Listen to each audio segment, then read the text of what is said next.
எப்போ விழுவுனே தெரியாது. இந்த புடி கை வைக்கிற இடமே இடிஞ்சு விழுந்து அவங்க வந்து தொங்கிட்டு இருந்திருக்காங்க. இப்போ இங்கேருந்து தான் கீழே நீங்கள் உடஞ்சி விழுந்து இங்கே தான் தொங்கிட்டு இருந்தீங்களா? செவுரு எதுவுமே ஸ்ட்ராங் இல்லை ப்ரோ. இது என்னைக்கு வேணா இடிஞ்சு விழுற மாதிரி. 1940 கட்டின பில்டிங் இது. இந்த வீட்டில் அவங்க இருக்கிறது ரொம்ப ரொம்ப ரிஸ்க்கு. ஃபுல்லாக கை வச்சாலே விழுந்துரும் போல. இதில் தான் 19 வருஷமும் கஷ்டப்பட்டு இருந்திருக்காங்க. இவங்க ஒரு மாற்றுத்திறனாளி. கணவர் இறந்துட்டாரு. 11வது படிக்கிற மகள் இருக்காங்க. 19 வருஷமா இந்த வீட்டில் இருக்காங்க. இந்த வீடு வந்து இப்போ இடிஞ்சு விழுற நிலைமையில இருக்கு.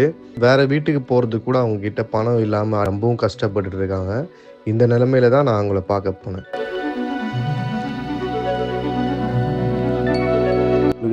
பொண்ணுக்கு தான் நான் இப்போ இவ்வளோ கஷ்டப்படுறேன். இல்லாட்டி எனக்கு என்ன என்கிட்ட போய் அனாதை ஆசிரமத்தில் இருந்தேன்.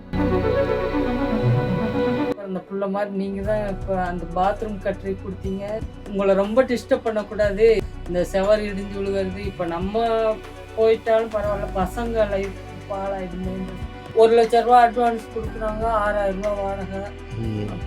எனக்கு அட்வான்ஸ் கொடுத்தா அது ஒரு சந்தோஷம், அவங்க மறக்கவே மாட்டேன். எனக்கு அது நம்ம சொந்தத்தை விட நீங்கள் உதவி செய்கிறீங்களே, நீங்கள் தான் கடவுள் மாதிரி.